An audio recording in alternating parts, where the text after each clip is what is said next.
எலரையே நான் உப்பா சர்க்கரையா நீ படிக்கும் அறையில் நான் கண்களா புத்தகமா உன் சமையலறையே நான் உப்பா சர்க்கரையா நீ படிக்கும் அறையில் நான் கண்களா புத்தகமா நீ விரல்கள் என்றால் நான் நகமா மோதிரமா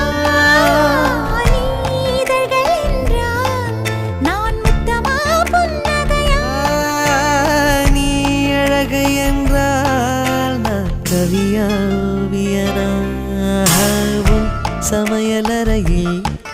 நான் உப்பா சர்க்கரையா